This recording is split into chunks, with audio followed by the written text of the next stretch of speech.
नमस्कार, म गणेश क्याप्सन दुःख सुखको चौतारी भाग 6 लिएर आज पनि उपस्थित भइसकेको छु। योभन्दा अगाडिको भागलाई तपाईँले धेरै माया गर्नुभएको छ, जसको लागि तपाईँहरूलाई धेरै धेरै धन्यवाद भन्न चाहन्छु। आजको भाग 6 विशेष गरेर परदेशमा रहेका परदेशी मनहरूको कथालाई मैले समावेश गर्ने कोसिस गरिरहेको छु। यो सँगै नेपाली गीत सङ्गीतलाई पनि समेट्ने कोसिस गर्नेछु। पछिल्लो समयमा मैले परदेशी मनहरूको कथालाई विशेष प्राथमिकताका साथ तपाईहरूको माझमा प्रस्तुत गर्ने कोसिस गरिरहेको छु। आजको यस कथामा पनि परदेशमा रहेको, विशेष गरेर जापानमा रहेको नेपाली विद्यार्थीको सङ्घर्षको कथालाई मैले समावेश गर्ने कोसिस गरिरहेको छु। भर्खरै मात्रामा नेपालीहरूको महान चाड विजया दशमी सकिसकेको छ र अब छिटै नै हाम्रो घर आँगनीमा शुभ दीपावली आउँदैछ। आजको यस एपिसोडबाट तपाईहरूलाई शुभ दीपावलीको हार्दिक मङ्गलमय शुभकामना भन्न चाहन्छु।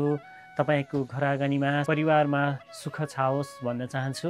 एपिसोड 6 पनि विशेष रहनेछ, तपाईँहरूले पक्कै पनि मन पराइदिनु हुनेछ भन्ने आशा गर्दै दुःख सुखको चौतारी एपिसोड 6 तपाईँहरूको लागि। कार्यक्रम दुःख सुखको चौतारी, दुःख सुखको चौतारी।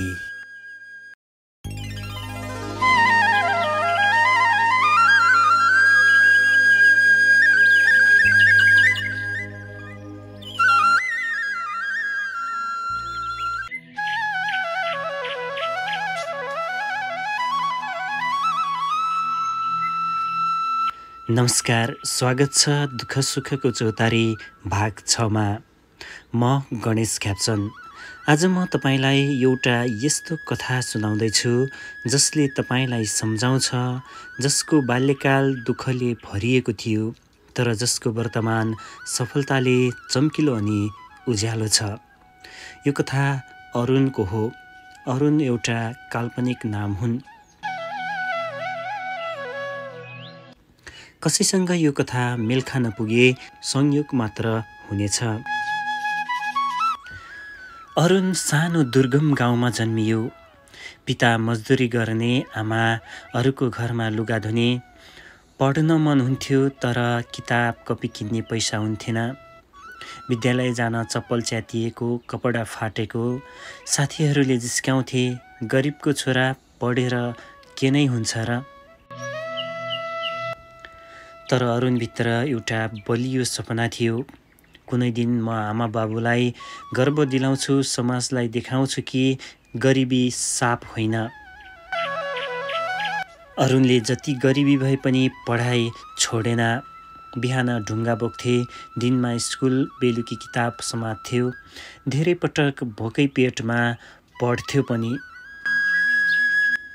एक दिन उनले सहरमा छात्रवृत्तिमा पढ्न पाइने कुरा सुन्छ। त्यही वाक्यले उनको जीवनमा धेरै ठुलो आशा जगाउँछ। झन् कडा मेहनत गरेर पढ्न थाल्छ। विद्यालयमा उत्कृष्ट अङ्क ल्याएर सहरको कलेजमा छात्रवृत्तिमा भर्ना गर्न सफल हुन्छन्। सहरमा पुग्दा पनि सजिलो थिएन। भाषा फरक, संस्कृति फरक, पैसा पनि साथमा थिएन। तर अरुण कहिले पनि हार मानेनन्। समय बित्दै गयो। अरुणले कलेजमा राम्रो नाम कमायो। उनको इच्छा अब विश्वविद्यालय जानु थियो। अझ राम्रो पढेर इन्जिनियर बन्नु थियो। तर समस्या त्यही पैसाको थियो।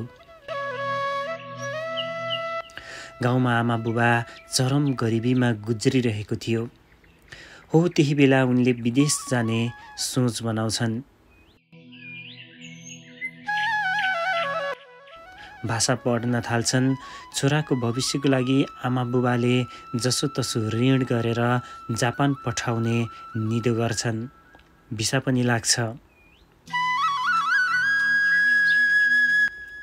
विद्यार्थी भिसामा जापानको टोकियोमा पहिलोपटक उत्रँदा अरुणलाई लाग्यो अब जीवन सजिलो हुन्छ।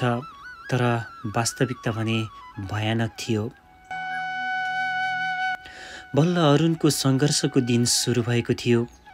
दैनिक बिहान भाषा स्कुल, बेलुकी राति 12 बजेसम्म रेस्टुरेन्टमा काम, कहिलेकाहीँ राति अबेरसम्म भाँडा माझेर बिहान स्कुल, निन्द्रा नपुग्दा कक्षामा आँखा मिच्दै झुल्दै पढाइ।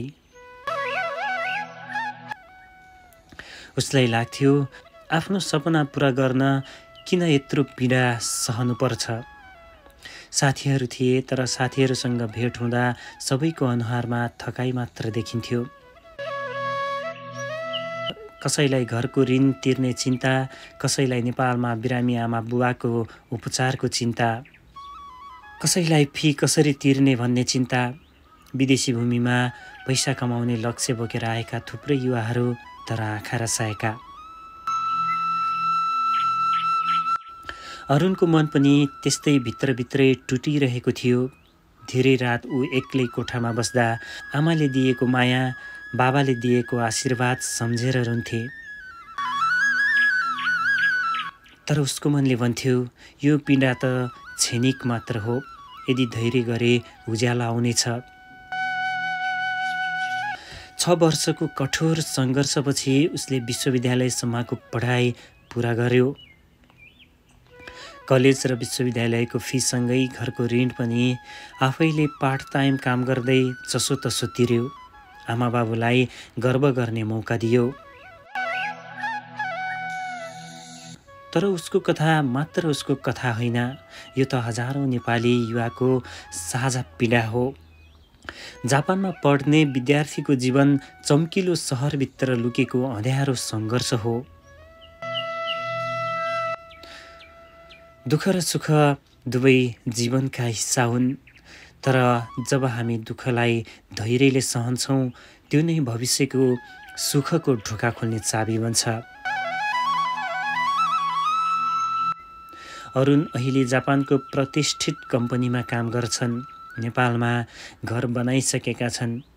आमा बाबुलाई आराम दिएको छ अनि गाउँमा बालबालिकालाई पढ्न छात्रवृत्ति पनि दिन थालेको छ। पहिले जिस्काइने गरिबको छोरा आज सयौं युवाको प्रेरणा बनेको छ।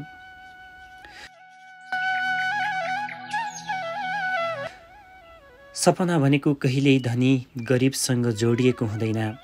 दुःख, भोग, पीडा यी अस्थायी कुरा हुन्, तर हिम्मत, धैर्य, विश्वास यी स्थायी सम्पत्ति हुन्। जापानमा विद्यार्थीको जीवन सजिलो छैन, तर धैर्य, अनुशासन र मेहनतले विदेशी भूमिमा सपना पूरा गर्न सकिन्छ।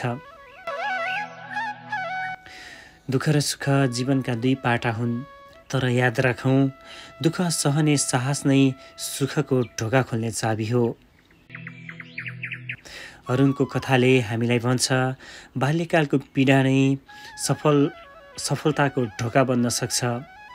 यही सन्देश सहित आजको दुःख सुखको चौतारी यहीँ टुङ्ग्याउँछु।